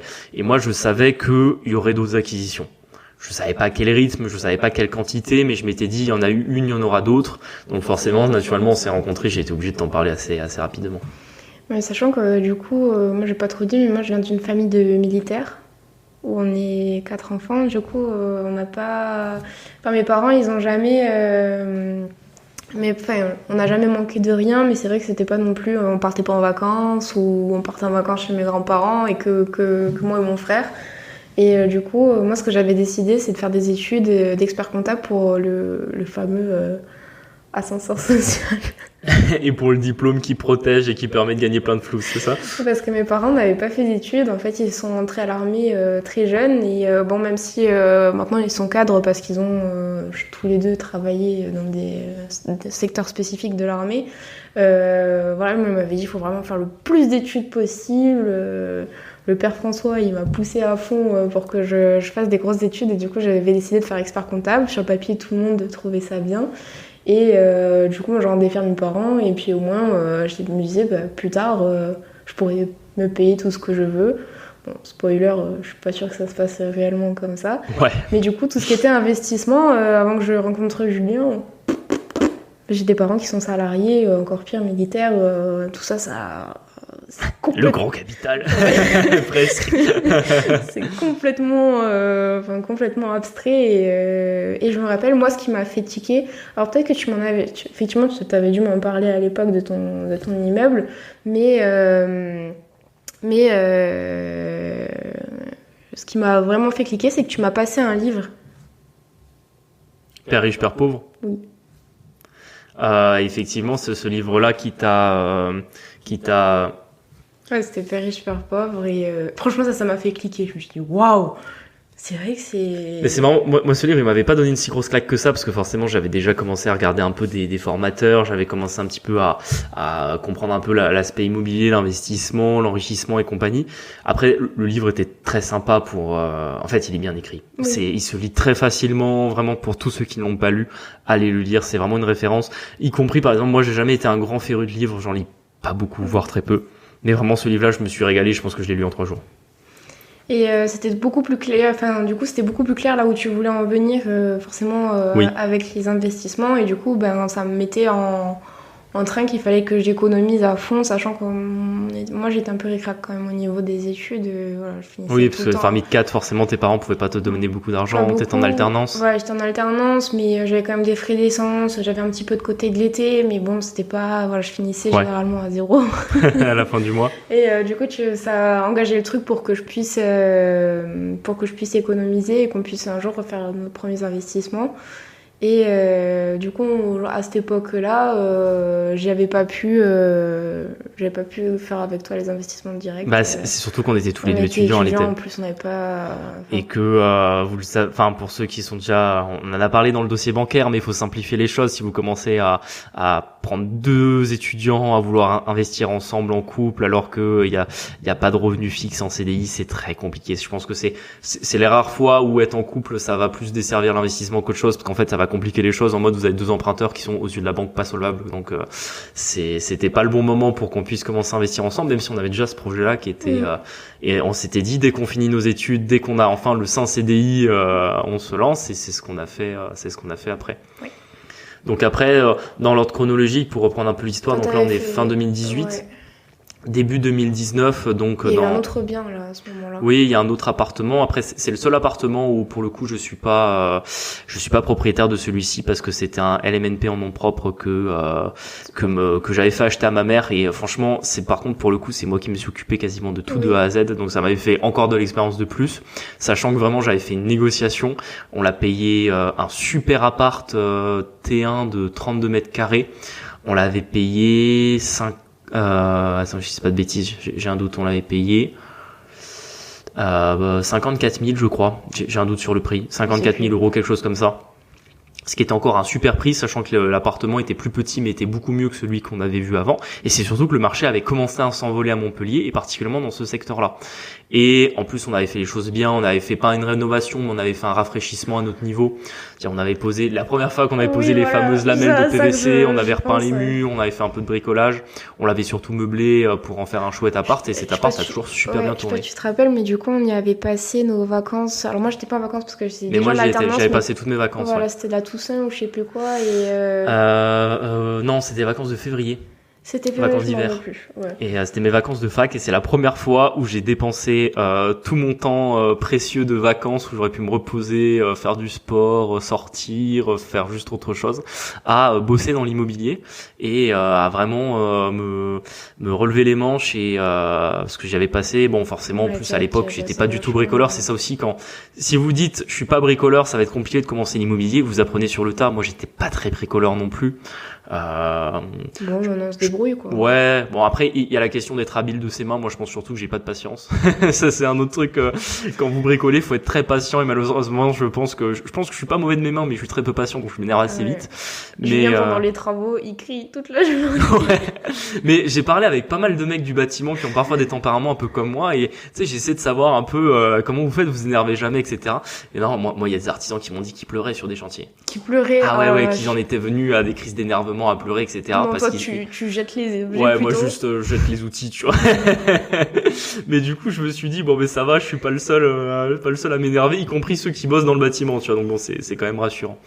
Et effectivement, forcément, j'avais appris, regardez, c'est là où il y a tout sur Internet, un tuto YouTube, même les vidéos Le Roi Merlin, etc. Donc, on avait fait ce qu'il fallait. Il y avait peut-être un truc où, par exemple, poser une plaque vitrocéramique, j'avais pas les outils. On avait demandé à un ami de ma mère qui était venu donner un coup de main. Enfin voilà, au début, c'est un peu la débrouille aussi. Quand vous commencez, il faut savoir demander, vous aider autour de vous. Surtout que vous avez toujours un bon bricoleur autour de vous qui aime bien ça, qui aime bien vous donner un coup de main. Alors, faut pas en abuser non plus. Vous n'allez pas lui faire votre chantier gratuitement, mais si c'est juste vous donner un coup de main pour un truc, pareil, j'avais des potes qui m'avaient aidé à déménager les meubles quand on avait été les acheter pour le lit, le frigo. Puis en plus, plus vous allez faire, plus à la fin on pose une plaque, qu'est-ce que c'est maintenant Ouais, c'est ça. Après c'est rien du tout, quoi. Mais bon, c'est vrai que à l'époque ça paraît vite beaucoup et c'est l'entourage est important dans le sens que voilà, quand vous avez des gens bien autour de vous, vous pouvez leur demander un petit coup de main, ils vous le donneront. C'est toujours pareil, abusez pas des gens, mais vous pouvez pas leur demander de passer la semaine avec vous, mais voilà, si une après-midi ils peuvent vous donner un coup de main et que ça vous fait avancer énormément, il faut savoir le demander. Donc ça, c'était le deuxième. Après, on a enchaîné assez vite à l'été 2019 avec un premier immeuble de rapport de 3 appartements. Qui était pas du coup sur Montpellier. Qui était pas sur Montpellier, qui était dans une autre ville plus petite dans le même département. Et là, ça a été un peu plus compliqué parce que mon quartier est plus populaire. On a eu. Est-ce qu'il y avait des locataires quand on l'a eu ? Oui, il y avait 2 locataires sur 3, donc avec un appartement à louer. Et c'est là où on a fait un petit peu donc cet immeuble-là, on l'avait acheté dans la SCI, du coup, où on l'avait passé à l'IS pour l'occasion parce qu'on allait faire des logements meublés dans cet immeuble. D'ailleurs, logement meublé en SCI, c'était pas forcément utile, mais bon, bref, ça fait partie des erreurs du début. Et sachant que là où ça avait été un petit peu, on avait eu les premières galères qui nous font énormément progresser, notamment avec les locataires. C'est dans ce fameux immeuble où on a eu, en fait, dès qu'on est devenu propriétaire, en fait, le problème c'est qu'on avait une sortie on avait un état des lieux de sortie 3 jours après être devenu propriétaire. Et ça, franchement, ça a été, je pense, une grosse erreur. Je pense qu'on aurait dû reporter la date de signature après l'état des lieux et de laisser l'ancien propriétaire ou l'agence s'en occuper. Ouais. Et c'est parti en live ce truc-là. Ouais, tout de suite c'est parti pas bien parce qu'en fait dans l'acte notarié il y avait marqué que les meubles ils étaient à la propriétaire alors que la locataire elle disait que c'était à elle parce qu'elle les avait changés. Enfin bon bref, il y a eu des soucis, on a du coup meublé un appart qui était pas prévu parce qu'on pensait qu'il était vendu meublé alors que quand la locataire est partie il y avait plus de meubles. Donc bref, ça a été un peu les premiers problèmes, ça a été dans ce fameux immeuble où on a eu un décès malheureusement qu'on vous avait raconté. Alors le décès, il est arrivé plus tard, il est arrivé en 2021. 2 ans plus tard, ouais. 2 ans après, mais bon, ça a été un premier impayé aussi, celui-là. Oui, où heureusement on avait la garantie Visal. Oui. Et où on a été couvert du premier au dernier loyer par la garantie Visal pour la part du rez-de-chaussée. Le mec a sous-loué quand même en plus de pas payer. Donc mais bon, on a eu sur cet immeuble-là, on a eu plein de problèmes. On a eu un problème de fuite au niveau du compteur. On a eu qu'est-ce qu'on a eu d'autre ? On a eu des WC bouchés qu'on avait dû faire venir l'entreprise. On avait eu les boîtes aux lettres qui étaient pas enfin que des petits problèmes, mais des trucs où on n'arrivait jamais à s'en sortir. Donc quand on a eu malheureusement le décès du locataire, ça a été la goutte de trop en 2021. Ça faisait 2 ans qu'on avait trop de problèmes avec cet immeuble. Et là aussi, je vous le conseille en tant qu'investisseur, quand il y a un investissement, au bout d'un moment, ça veut pas. Faut savoir à un moment donné battre en retraite, c'est se dire que vous allez mettre votre énergie dans autre chose. Et effectivement, on a pu le revendre en 2020. Donc on a décidé de le vendre fin 2021, on l'a vendu mi-2022. Cet immeuble-là, ça a été le seul qu'on ait vendu. Et on l'a vendu avec une belle plus-value parce qu'on l'avait payé, on l'avait payé 105 000 et on l'a revendu 150. Donc avec une belle plus-value. Après, on avait fait un peu de travaux, on avait meublé, donc bon voilà, c'était pas que on n'avait pas fait 45 000 de plus-value, il faut déduire un peu les frais qu'on avait eu. Mais entre les loyers et la plus-value, on s'en était bien sorti. Et on était surtout content de se débarrasser de cet immeuble. Franchement, oui. Oui, vraiment, j'en gardais pas un bon souvenir. Non, là, non la plus. période où le mec il est mort, là, il avait fait un Ouais, c'est syndrome ça. de Diogène. Vraiment... Mais on l'avait raconté déjà, c'est dans Ouais, les... c'est dans la gestion des locataires, je Ouais, crois. non, ou même un autre épisode, je sais plus, où on avait raconté cette histoire-là. Mais bon, bref, Ouais.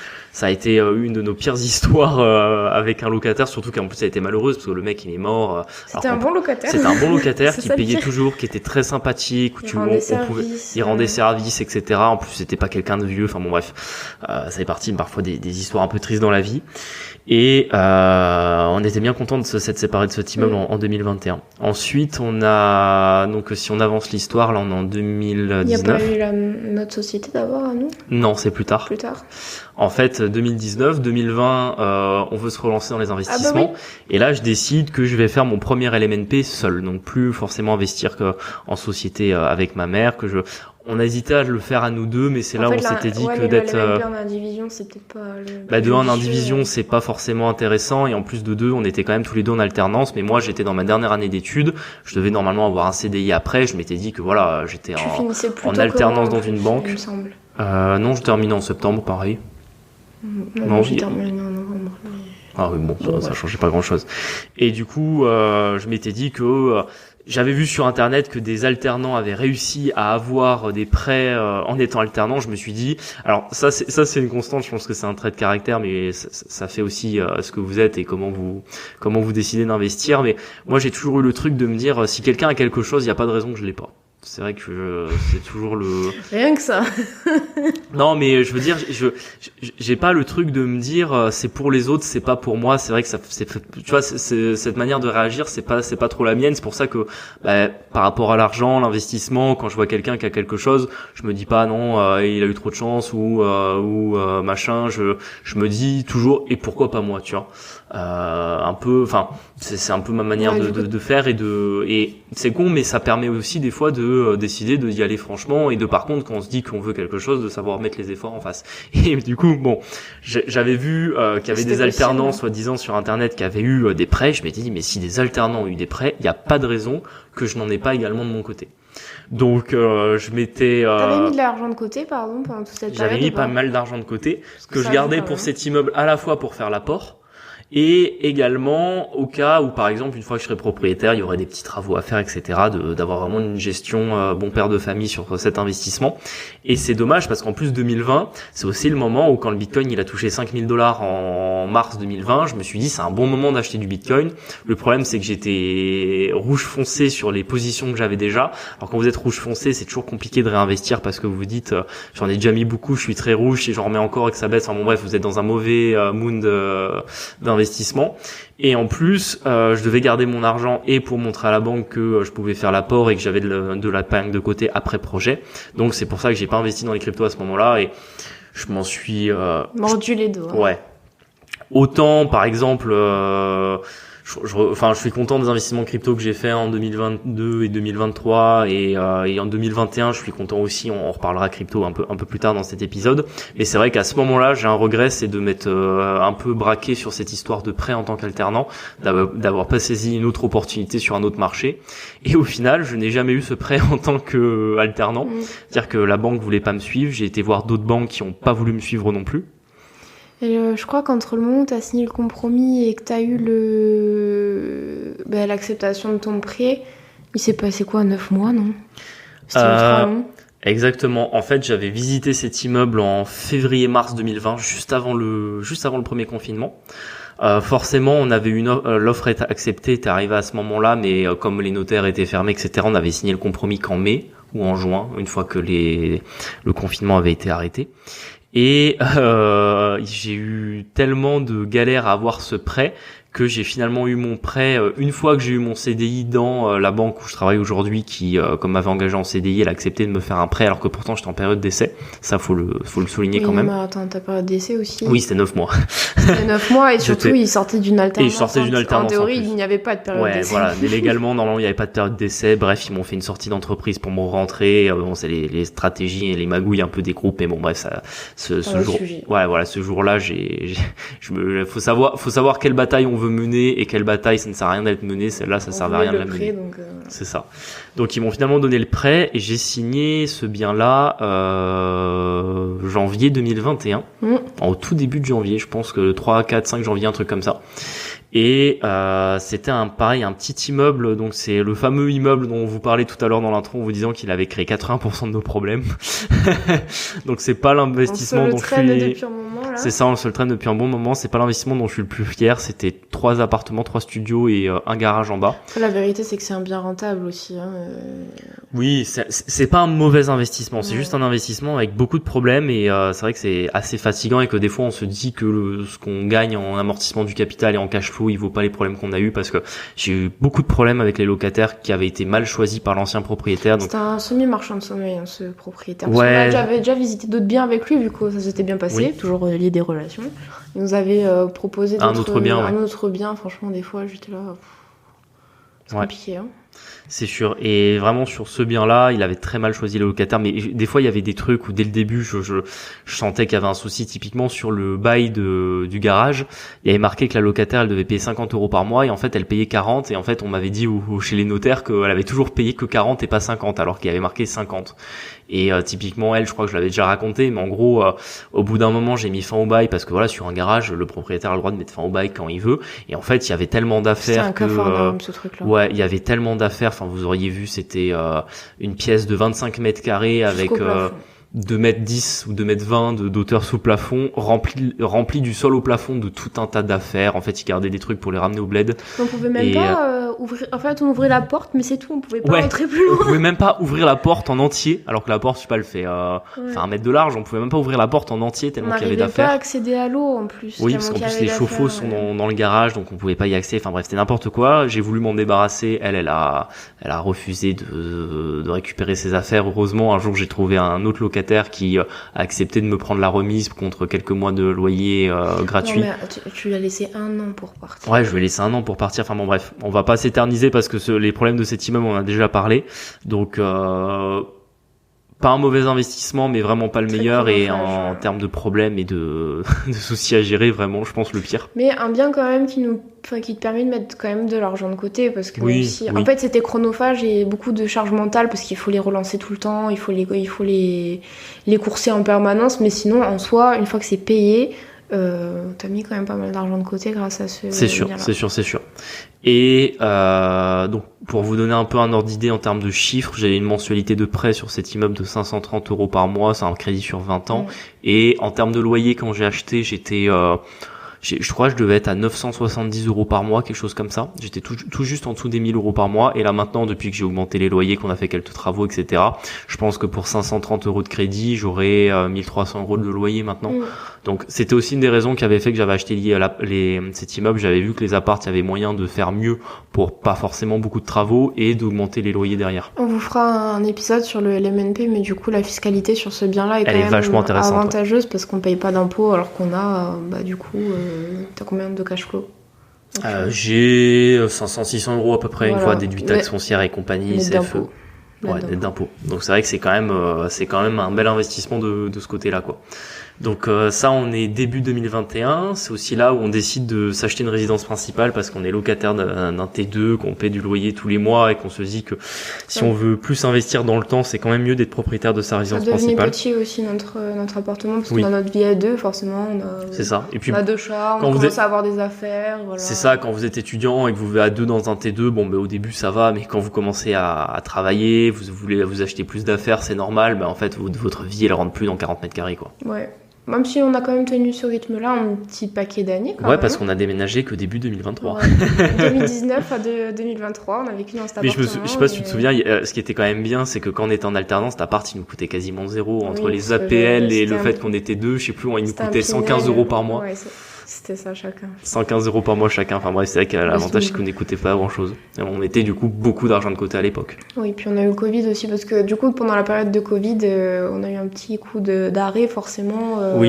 outre que la période n'était pas facile pour des raisons évidentes, on a eu du mal à retrouver... Enfin, moi, je l'ai vu vraiment, le Covid, ça a été aussi la période où on a un petit peu embrassé le boomer dream en se disant que l'investissement, c'était quand même pas facile parce qu'en fait, on avait déjà les problèmes sur l'investissement que j'avais fait en LMNP, plus les problèmes sur les autres immeubles, qu'on se disait que c'était compliqué de faire beaucoup plus que ce qu'on faisait. Et que fallait peut-être à un moment donné lever un peu le pied et uniquement travailler, que c'était peut-être pas si dur d'être salarié, d'avoir des vacances et compagnie. On a eu aussi notre petit boomer dream à un moment donné où bon, je vous rassure, fin 2021, début 2022, c'était déjà réglé. Ça a pas duré longtemps, ça a même pas duré 1 an. Mais voilà, on a eu cette petite phase molle, sachant que du coup, on a signé donc la résidence principale qu'on a aujourd'hui parce que c'est un appartement VEFA, donc on a dû attendre quasiment 2 ans. Ouais. On l'avait signé, je sais plus, en mars ou en avril. Avril 2021. Avril 2021, et on a été livré en février 2023. Avec donc 6 mois de retard, mais oui. Quasiment 2 ans. On l'avait financé dans la banque où je travaillais. Oui. Et après ça, on en parle aussi de notre RP parce que en soi, nous on aurait toujours voulu une maison, mais notre appartement c'est un vrai investissement dans le sens où on a une grosse plus-value latente. Oui, on a une grosse plus-value latente parce qu'on a bien acheté. Et forcément dans nos calculs, ça rentre aussi. Exactement. La vente de cet appart rentre aussi dans nos projets. Exactement, et permet plus tard, le jour où on le revend, d'avoir un apport pour une maison, donc c'est aussi l'avantage. Ensuite, on arrive fin 2021, on achète un deuxième immeuble, donc le premier, on arrête un petit peu avec les appartements, on se dirige vers les professionnels, on achète première fois qu'on faisait du pro. Exactement, première fois qu'on faisait du pro, on achète un grand immeuble, je pense un de nos investissements les plus rentables encore aujourd'hui.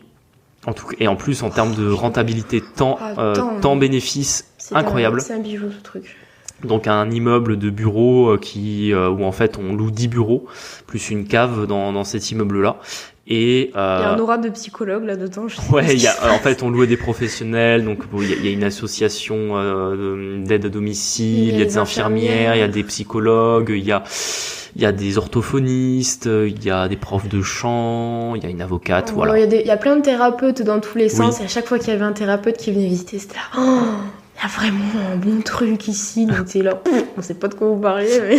Ah, tu vois, moi j'ai quand même le truc maintenant avec la pierre, c'est que quand je rentre dans un immeuble, je vois si on se sent bien ou si on se sent pas bien, tu vois. Mais eux, ils partaient vraiment dans les trucs... Non, ils étaient dans les énergies, etc. Non, moi je parle juste que voilà, quand vous visitez un immeuble, là encore c'est un petit conseil, mais en fait, faut que vous sentiez si vous vous sentez bien ou pas dans l'immeuble. Il y a des immeubles où on se sent pas bien, en général, c'est qu'il faut pas acheter parce qu'ils sont trop sombres, trop humides, et en fait c'est bête, mais le non-verbal est parfois assez important là-dessus. Et par exemple dans cet immeuble-là, on se sent bien parce qu'il est il est propre, il est sain, il est bien construit. Il a des belles hauteurs, il est un peu coloré à l'intérieur. Les peintures avaient été refaites. Il y avait pas de travaux non plus, donc ça c'était un des avantages. Et c'est vrai que pour l'instant, de tous les biens qu'on avait achetés, on avait acheté que du sans travaux ou quasiment. Surtout que là c'était un peu coup de poker parce qu'en soi, c'est toi qui avait repéré ce bien-là et en fait on n'avait jamais fait. Professionnel. On savait pas si ça allait se louer, on avait peur de la vacance locative. Et sachant que l'ancienne propriétaire avait énormément de vacances locatives, parce qu'en fait elle était pas bonne pour trouver et fidéliser des locataires. Elle est folle, Donc elle est toujours dans l'immeuble, hein, c'est ça. Ouais, en plus elle est toujours dans l'immeuble, ça c'est un détail de l'histoire, mais bon bref, c'est vrai que c'est quand même quelqu'un de très très particulier qui m'a vu au moins 4 fois et qui elle me reconnaît toujours pas. Enfin bon bref. Voilà, elle paye son loyer, elle prend soin de son bureau, c'est tout ce qu'on lui demande. Et donc on a réussi à mettre en location l'intégralité. Une ville en plus qu'on connaît pas très bien de base, parce qu'autant les autres villes, moi j'étais plus de l'autre ville où on a notre immeuble un peu à problème. Oui. Là, on connaît ni l'un ni nous, enfin ni toi ni moi, on connaissait. C'est ça, ni l'un ni l'autre, on connaissait spécialement cette ville qui est pareille. Alors donc nous on avait dit qu'on était de Montpellier, on avait été dans une première ville qui est à peu près à 1 heure de route, et celle-là c'était une ville encore plus petite, donc une ville de moins de 10 000 habitants, et elle est à 40 minutes de route à peu près de par l'autoroute pour nous, elle est plutôt facile d'accès.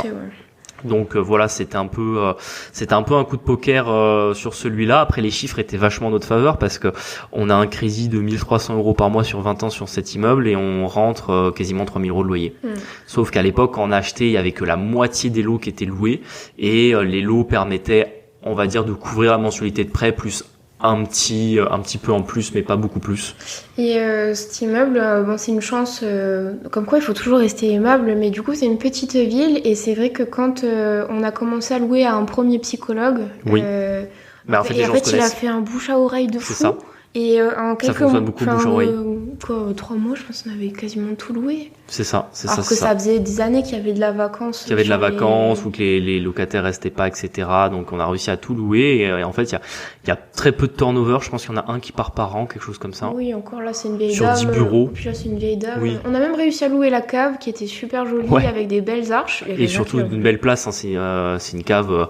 Honnêtement, elle doit faire 80 mètres carrés, je pense la cave. Hein. Et 80 mètres carrés avec encore une fois 2,20 mètres sous plafond et une belle cave sèche, etc. Pas humide, enfin bon bref, avec l'électricité. Donc on a réussi à la louer aussi 100 € par mois. Et c'est toujours ça de prix de cash flow quoi. Donc celui-là vraiment coup de peau, enfin vraiment. Oui. C'est un de nos Après bon, celui-là. on gère quelques trucs nous-mêmes. Par exemple, c'est nous qui gérons le ménage de l'immeuble. Donc voilà, on joue un petit peu le rôle de syndic. J'y vais une fois tous les 2-3 mois à peu près pour vérifier que tout va bien, qu'il n'y a pas de petits travaux. On n'a jamais trop de problèmes. Au début, ils nous ont fait des problèmes avec les clés. Alors, j'ai pas compris au début. Il y avait plein de problèmes avec les clés. D'un coup, il y avait plus de problèmes avec les clés. Mais bon, bref, je pense que c'était pareil que le temps que les gens s'habituent aussi là-dessus. Mais bon, ça a été un super investissement. Celui-là, on est très content de l'avoir fait. Ouais. Et après, c'est là où on a fait notre premier investissement ensemble, qui était dans la même ville. J'avais des sous pour faire de l'apport. Qui est dans la même ville, et là, du coup, c'est un immeuble de rapport, pareil, avec un local commercial en bas. Et 3 appartements. 3 appartements, le propriétaire habitait dedans, aucun travaux. Oui. Franchement, tout s'est bien fait. Oui, et tout se passe bien. Et franchement, des fois, je suis là, est-ce qu'ils sont encore en vie? On passe. Du coup, quand on va voir l'autre, on passe celui-là. Oui, ils entretiennent super bien la cage d'escalier, nickel, elle est propre. Des fois, on passe un petit coup de balai de plus, mais c'est sans rien. Au premier du mois, tous les loyers sont payés. Ouais, il y en a même un qui paye en avance. Ça, c'est le truc incroyable. Donc ça, c'était notre société à nous. C'est la première à nous deux. Après, et attends, juste pour les chiffres de cet immeuble-là, on l'a payé 162 000, on a un crédit de 750 je crois que dans ces eaux-là, et on a un cash flow de 500-600 € à peu près. Oui. Une fois taxe foncière payée. Il y a la taxe foncière qui est un peu chère. Mais la taxe foncière est chère dans cette ville, mais bon, c'est ça, les taxes foncières, vous pouvez pas y échapper. Ouais, mais c'est un bien qui roule et on est super content. Donc là, on commençait déjà à être un peu plus aguerri parce que quand on en était là, on était plus très loin de la vingtaine de lots à peu près. Non, un peu en dessous. Je pense qu'on était entre 15 et 18 lots, je pense, à ce moment-là. Après, même si moi, j'avais pas mon nom en soi sur les biens que t'as avec ta maman, oui, mais tu les gères, on les gère ensemble. On les gère ensemble, quoi. Depuis le début, on fait une team. En fait, Julien, en soi, est vraiment propriétaire de 35 lots, moi un peu moins, mais bon. Oui, mais bon, c'est aussi les tiens, et puis un jour, ça sera nos enfants. Les gens profitent bien aussi. C'est sûr. Et donc là, on commence à être un peu aguerri, on commence à réfléchir un peu à passer à la vitesse sup, sachant que cette acquisition-là, on l'a faite en 2022. Oui, octobre 2022. On l'a fait en octobre 2022. On avait aussi du coup en 2022 vendu le premier immeuble qu'on avait acheté, où on vous avait dit où il y a eu tous les problèmes, où il y avait eu le décès également. En fait, c'est là où on a commencé à faire des dingueries parce qu'on a signé cet immeuble-là, on devait mettre en location l'appartement du propriétaire et dans la foulée, on a commencé à visiter nos locaux commerciaux. Nos locaux commerciaux, oui, c'est là en fait on a commencé à chaîner, où en fait je pense que on est resté sur ce dynamique. C'est depuis 2021 où en fait quoi qu'il arrive, on a toujours au moins une opération en cours et en fait on s'arrête jamais, même voir là on a 3 ou 4 opérations en même temps. Et sachant que on est allé un peu plus vite dans l'histoire parce qu'on a parlé beaucoup d'IMO, mais on a aussi les cryptos en 2021. Oui, donc les fameux 11 000 € que j'avais investis qui étaient devenus 2500 en 2019. En 2021, j'arrive à vendre quasiment au plus haut. Donc là, pour le coup, maintenant, j'étais formé, j'ai réussi à analyser les cours, à pas, on va dire, se laisser prendre par le FOMO de se dire que ça va toujours aller plus haut parce qu'à un moment donné, les arbres ne montent pas jusqu'au ciel. J'ai vendu quasiment au plus haut et j'ai ressorti 33 000 € des crypto-monnaies. Donc ce qui nous a fait de l'apport pour les prochains biens IMO en fait. Vraiment, ça nous a donné un coup de souffle, faut le reconnaître. Ça faisait partie de nos cartes, de nos avantages. Exactement, et ça nous a permis de nous donner de nous faire les apports, parce que ce qu'on n'a pas dit, c'est qu'à part notre résidence principale, on a eu du 110%, on n'a jamais eu du 110%, on investissait à chaque fois à 100%, donc forcément, à chaque fois, on doit faire les frais de notaire, et je pense que si on cumule tous les investissements immobiliers qu'on a fait, je pense qu'on a au moins payé 100 ou 120 000 euros de frais de notaire, largement. T'avais donné le prix du bien de professionnel ? Non, j'avais pas donné le prix, donc le bien des professionnels où il y avait 10 bureaux, on l'avait payé 265. Ouais. C'est bien ça. Donc à chaque fois, prenez, pour savoir combien on en a fait d'apport, prenez 10%. Vous prenez entre 8 et 10%, et sachant que on essayait toujours d'avoir une rentabilité d'au moins 10. Par exemple, l'immeuble de professionnel était à 13, l'immeuble qu'on avait acheté nous deux, là, avec le local commercial et 3 appartements, on était à 11. Enfin voilà, on essayait toujours de viser 10 plus. Et là, on arrive petit à petit, donc on termine 2022, on commence à arriver 2023, on rentre dans notre opération avec les locaux commerciaux, donc on vous en a déjà reparlé dans ce podcast, vous commencez à les connaître, et où maintenant on se lance dans la grosse opération avec les 9 appartements de plus dans une autre région cette fois. Oui, qui rien à voir, on connaît pas du tout en plus la région. Mais là, on a vraiment donné un petit coup de boost, parce qu'aussi on s'est dit que le salariat, ça commence à nous peser quand même. Là, ça fait 5 ans 5 ans pour moi, 4 ans pour toi. Oui. Là, ça commence à tirer, on commence à avoir plein de tirer. Et puis c'est surtout qu'on a quand même la gestion, parce que il faut le dire, c'est que c'est un job à plein temps, parce que bon, forcément, quand vous avez un appartement au début, en fait, vous avez quasiment rien à faire ou à penser. Vous recevez une fois par trimestre l'appel de copro, une fois il y a un problème, mais bon, c'est rien de grave. Maintenant, quand on commence à en avoir beaucoup, c'est quasiment un job à plein temps. Toutes les semaines, il y a toujours un petit truc à gérer, si c'est pas des vrais problèmes type travaux, c'est toujours des problèmes administratifs. Moi, je relance toute la journée des gens. Ouais. Alors, en fait, c'est compliqué parce qu'en plus, on a des postes de cadre. Forcément, on a fait quand même des études qui nous poussent à des jobs plus ou moins à responsabilité. Enfin, je pense que c'est d'accord avec ça. Du coup, en fait, en soi, le job salarié prend beaucoup de temps, voire... beaucoup d'énergie, surtout. Et beaucoup d'énergie. En fait, on se retrouve nous, quand on rentre le soir, on n'est pas sur notre canapé. On est en train de rédiger des trucs, relancer des machins, préparer des courriers. Et même si c'est des choses qui sont pas très dures, c'est quand même chronophage. Et il faut ne rien oublier, parce qu'en fait, vous relancez pas l'assurance, elle vous paye pas. Elle devait combien, l'assurance? 800 €, je crois. Ouais. Et sinon, ils nous les versent jamais, quoi. En fait, ils les versent jamais. Donc, si on harcèle pas les gens, il se passe rien. Et je pense que ça, c'est le côté qu'il faut pas trop négliger. Là, par exemple, on est un peu fatigué en ce moment, mais d'un autre côté, on choisit aussi la fin du salariat et une vie un peu plus paisible, on espère, dans un an. Dans un an, c'est ça. Donc, c'est pour ça que ça prend pas mal d'énergie et qu'on est bien happé par ça. Je pense qu'on arrive petit à petit vers la fin, parce qu'on est revenu finalement au temps présent. C'était un peu le but de cet épisode, de dire un peu d'où on venait et est-ce qu'on a étape après étape. Je sais pas si vous nous direz, en soi, on cache pas que c'est dur, mais c'est quand même assez motivant. On n'est pas déprimé, même si on a des problèmes, des problèmes de locataires, des petits travaux à gérer. En soi, on est quand même content de ce qu'on fait. Oui, c'est sûr. On en est fier et franchement, oui. Moi, ça m'est arrivé parce que, honnêtement, de me poser un peu la question, parce que il y a parfois ces moments un peu compliqués, comme on se vit en ce moment, où les semaines se ressemblent, elles sont pas toujours marrantes, et où on a envie de faire autre chose. On se dit pourquoi donner autant d'énergie là-dedans. Et moi, ça m'est arrivé quelques fois d'imaginer ma vie si j'avais décidé de pas investir, et que j'étais resté étudiant puis salarié, et que j'aurais beaucoup de temps libre. Franchement, je regrette pour rien. Franchement, il y a aucun moment où je regrette ce qu'on a fait. Ça a vraiment du sens, en fait. Ouais, de un, ça a vraiment du sens, et de deux, vous vous rendez pas compte des portes que vous vous ouvrez, en fait, et vous quittez, vous quittez le monde de, je regarde une vie que j'aimerais avoir sur Instagram, et vous rentrez dans, bientôt j'aurai la vie que je veux, quoi. Et c'est con, mais c'est magnifique dans une vie, parce que toute la journée on est pollué sur les réseaux sociaux par tout un tas d'envies, de choses qu'on peut faire, qu'on peut réaliser ici et là. Et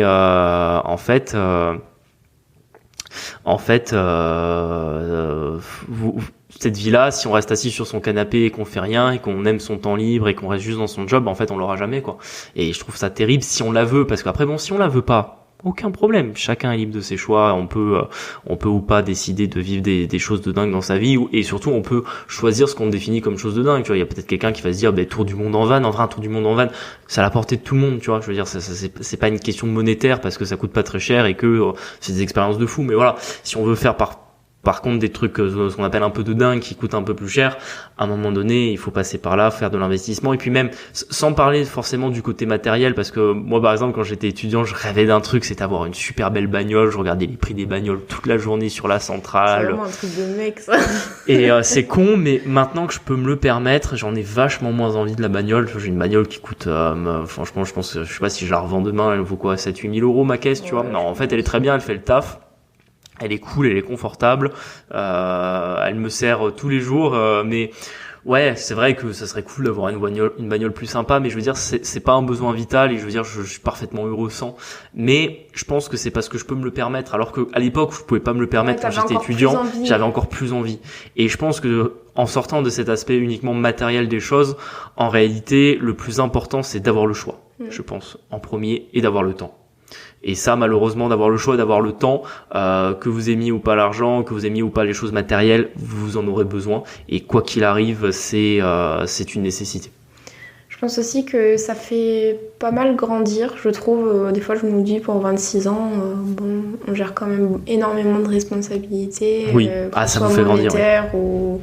Ou juste voilà, le logement des gens, on a pas mal de responsabilités. Moi, je trouve que ça m'aide vachement à développer d'autres compétences que j'avais pas avant. Je suis quelqu'un de très réservé dans la vie.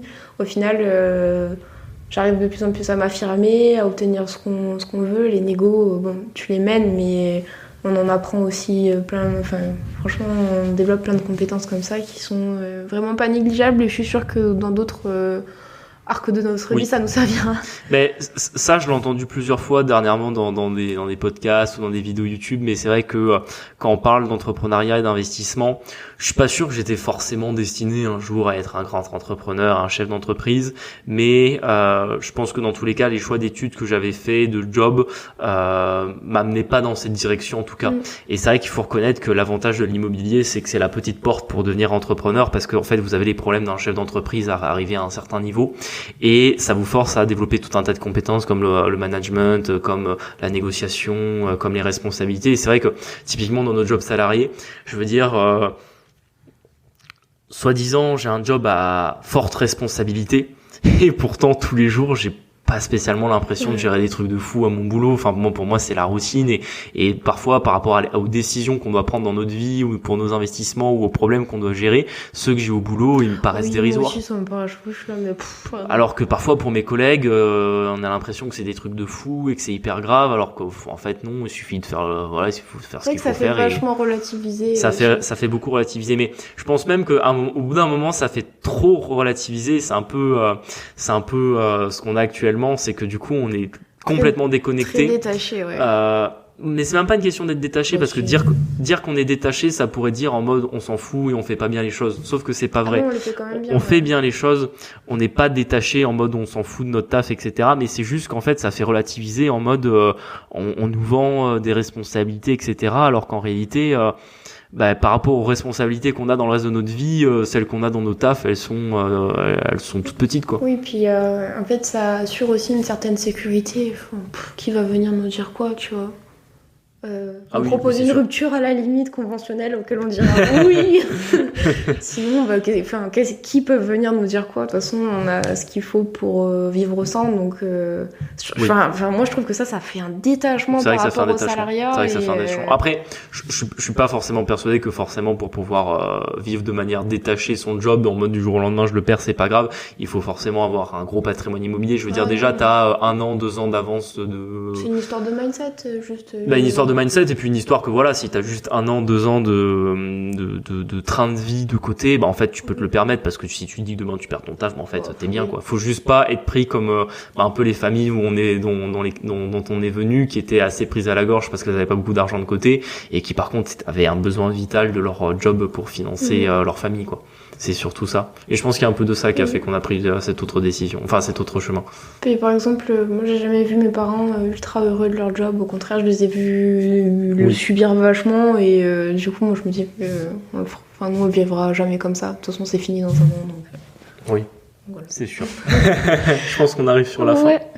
Bon, bah écoutez, j'espère que vous aurez apprécié cet épisode où on a pu détailler un peu plus notre parcours. J'espère qu'on a été assez précis. On a essayé de donner des chiffres parce que bon, souvent c'est vrai que sur Internet on aime bien ceux qui donnent des chiffres. Après bon, on essaie de pas vous noyer non plus parce que moi j'adore les chiffres, hein, j'adore les tableurs. D'ailleurs j'ai mon tableur avec tous les chiffres et j'ai une très bonne mémoire des chiffres. Mais si pendant 1h30 je vous parle de chiffres, à la fin vous allez tout mélanger et puis je pense que ça sera même un peu révératif et pas très intéressant. Au fur et à mesure sur Instagram, je pense que je mettrai les chiffres des OP. Ça peut être ça prend un peu de temps à faire. Mais je pense que je le ferai comme ça, vous avez une idée des rentabilités et du prix qu'on l'a payé. Exactement. Voilà. Donc on arrive sur la fin. On vous Parfait. remercie. On vous remercie de nous avoir écoutés jusqu'ici. N'hésitez pas à nous laisser 5 étoiles, à commenter, à partager ce podcast auprès des gens de votre entourage que vous pensez que ça pourrait leur plaire, ou même si par exemple vous avez quelqu'un, vous auriez peut-être aimé lui faire un déclic de comme quoi c'est impossible d'investir quand on est jeune. N'hésitez pas à envoyer cet épisode, je pense qu'il s'y prête parfaitement bien. À nous suivre sur Instagram également, et puis à nous faire vos retours, vos questions, surtout n'hésitez pas. Je vous remercie, je vous dis à la semaine prochaine, ciao.